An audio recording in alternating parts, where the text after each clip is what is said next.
Hi everybody, Stephen Levine from NASCAR Illustrated with this month's Gaining Traction profile. Of course, Gaining Traction is our column in which we take a look at up-and-coming drivers, get to know them a little bit better. And this month, we're coming at you from Kyle Busch Motorsports with up-and-comer Erik Jones, driver of the number 51 Toyota Tundra for KBM. Thanks for taking the time. Yeah, thanks for having me here and for doing this interview. You're 16. And you made your Truck Series debut earlier this season at Martinsville, of all places. You know, there's an irony here because the Truck Series say if you're 16 or younger, you can only drive on the short tracks, a mile or shorter. Yet sometimes those are the hardest tracks to figure out. How was it making your series debut at Martinsville? Well, going to Martinsville, it's a tough place. It really is. And, you know, you can ask most of the drivers and they'll say it's one of the toughest tracks that the schedule goes to. But growing up on the short tracks and being used to it, you know, it wasn't too much of a swing for me. But, you know, short tracks are really in the driver's hands, not so much in the truck's hands. There's not a lot of aero that comes into play and stuff like that. So going to Martinsville for the season opener was definitely a challenge, but a good one for sure. You know, if we went there and we ran well all weekend. We ran like 100 laps in practice, most anybody, just trying to get used to the track. You know, the truck was good from the start, and we didn't really have to make many adjustments, more adjustments to my driving around the place than the truck. So once I got the place figured out and got getting around it like I needed to be, we were pretty fast. Didn't get the qualifying effort we wanted, but the race definitely went well. You grew up in Michigan around the short tracks there. How did all this get started? Is this sort of a family tradition, or did you just come upon it by yourself? My family's never been involved in racing.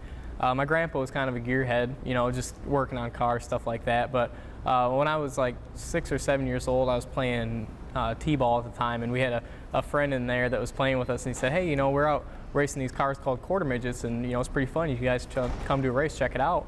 Well, we didn't even go to a race before we actually went and wanted to test one, so I went and tested one, and then we ended up purchasing a car of our own and went out and started racing. And when I was like 12 years old, we decided wanted to do something different, and just by luck, we ended up racing street stocks at my home track, Owasso Speedway, and we just kept getting hooked up with the right people by, honestly, luck of the draw. We didn't have any idea who to get hooked up with, what the right path was, but just been very fortunate, very lucky to get hooked up with the right people up on the way through. So you show up at these places, and all these guys who maybe have been around for a while, local racers, older guys. What's that like for you? Do you feel like you have to go out of your way to earn their respect because of your age, or do you feel like, you know, they just are looking for a racer?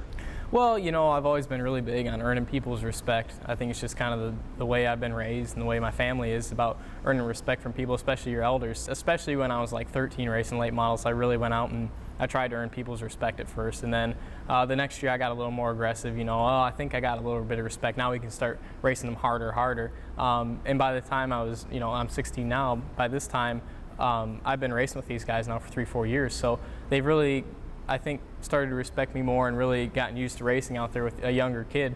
And it's really kind of the way the racing world's going right now. It's getting younger and younger. So I think the older guys, the veterans that have been around, especially in the late model scene for a while, are starting to get kind of used to the younger guys coming in. Mm-hmm. And, you know, right at first, it was really tough because it's right around the time when late model ages were getting lowered down to 13. So coming in, you know, I was kind of looked at as the punk kid that, you know, why is this kid out here racing with us? You know, you shouldn't be. You should be racing go-karts or something. And, you know, but by now I think I've earned respect and really big on earning respect still. Well, I love the way that you earned Kyle Busch's respect. I think it's a great story on how you ended up here. You were battling him at the end of the Snowball Derby for the win, and you actually got the better of Kyle Busch. Now, did you have a moment's pause when you sort of glanced up and you saw Kyle Busch next to you in the waning laps of the Derby?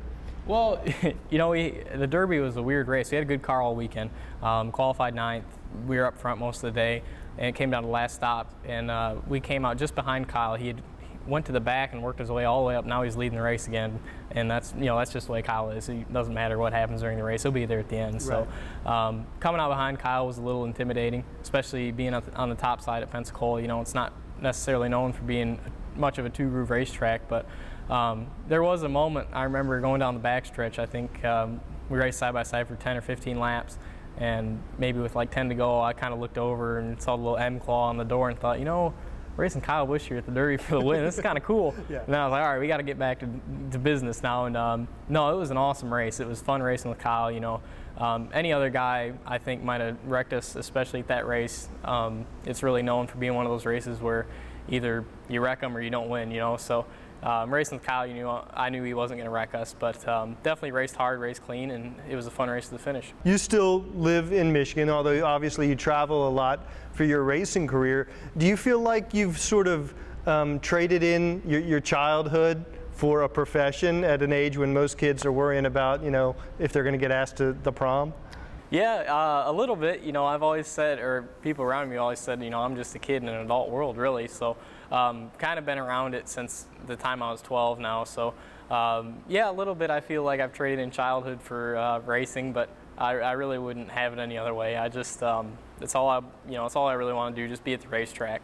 I know the school dance stuff, whatever. You know, I just kind of pass along. Well, we got a race this weekend or a school dance. Well, that's the obvious choice for me. I'm going to go racing. So that's how it's kind of always been, and really come to love it more and more.